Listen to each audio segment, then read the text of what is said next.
years of promising details on their nuclear plan, 687 days after they first said they would give Australia risky reactors, weeks and weeks and weeks after promising that full details would be released imminently.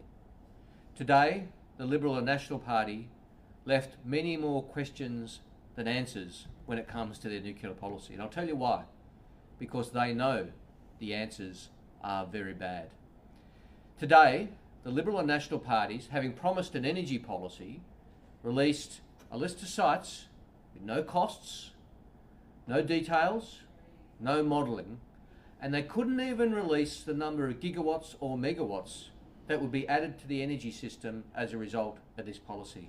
And they can't even confirm that these details will be released before an election, not after. The Liberals and Nationals promised you a sensible energy plan. Instead, they're giving you a risky nuclear scam. Now, what do we know from today's announcement? The only details they've released is an admission that even on their own timetable, which is hugely ambitious, they couldn't get a nuclear reactor up in Australia until 2035 or 2037.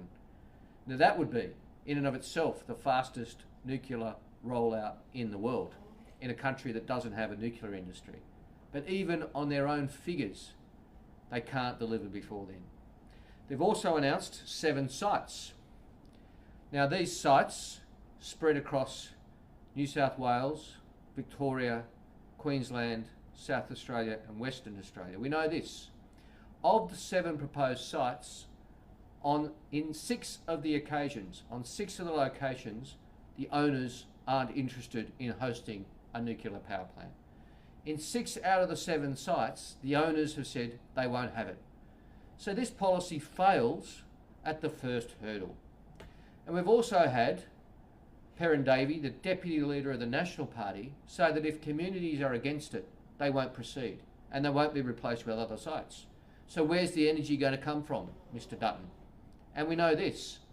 There's a ban on nuclear power, not just in Australia, but at the state level in New South Wales, Victoria and Queensland. And of course, 5 of the sites are in states with bans on nuclear power at the state level that won't be overturned. Now, Mr Dutton needs to explain how he would overturn those bans, not abuse the premiers, not berate and complain about the premiers, but outline what his own plan is. So what we know is that nuclear power is risky. It's risky because it undermines investment in renewable energy.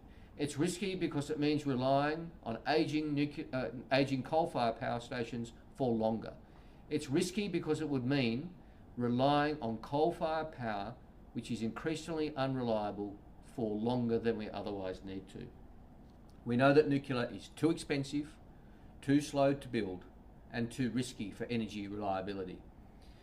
Now, the alternative is to stick with the plan, to get to 82% renewables, to stick with the plan for the cheapest form of energy, which is renewables, to stick with the plan which has seen renewable energy up by 25% since we came to office, which has seen 7.8 gigawatts of renewable energy added, which even today, as our capacity investment scheme auction closes, sees more than 24 gigawatts of renewable energy bidding into an auction for 6 gigawatts. This is the plan for cheaper bills, not more expensive energy that's slow to build, but renewable energy that can be delivered more quickly and more cheaply than this nuclear fantasy, this scam that Mr Dutton is trying to sell to the Australian people.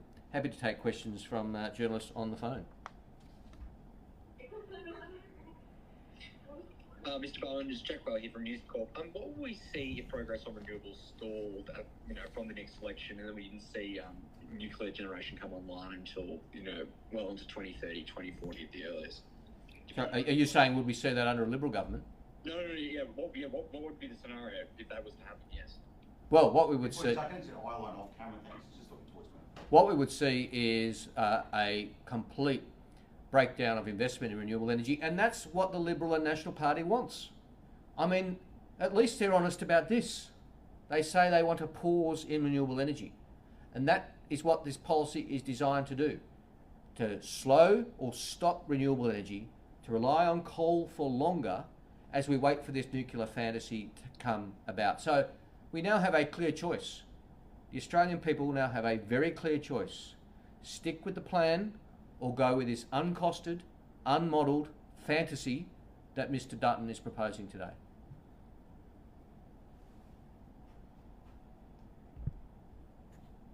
Other questions? All in, all done? Before you go though, you've got to give it to Mr Dutton. He's giving it a crack. He's trying to do something different. I'll give this to Mr Dutton. He's delivered an alleged policy with no details, with no costings. I mean, if the Labor Party tried this from opposition, we would have been torn apart. Quite rightly.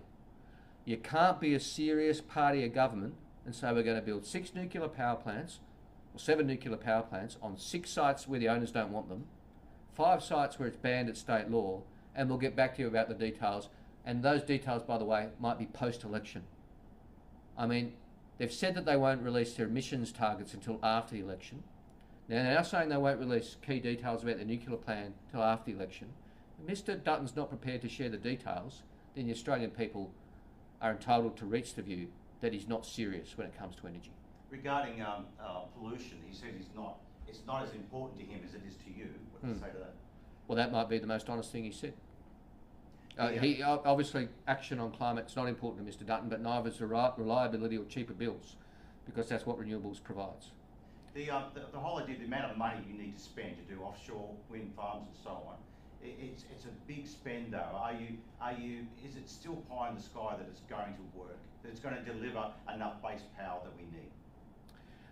We're getting on with the plans, and those plans are rolling out as we speak. We're seeing offshore wind being developed and bids coming in to develop offshore wind as a result of our feasibility licences being open. We're seeing 24 gigawatts, more than 24 gigawatts of projects bid in for support under the capacity investment scheme, which shows you that the pathway is there. And around the world, we're seeing more renewable energy added in a couple of weeks than nuclear energy is added all year. The world's doing it, Australia's doing it. Mr Dutton wants to be cut off from the rest of the world. Mr Dutton's isolated here. He's isolated from his state and territory parties. He's isolated from the business community. He's isolated from the science community. He's isolated from sensible policy. Mr Dutton's out on his own. But he doesn't get up into bed. He get up every day to make a mistake. Why is he doing this? You'll have to ask Mr Dutton. I didn't come up with this fantasy. He did. You'll have to ask him. All right. Thank you. Thank you. Cheers.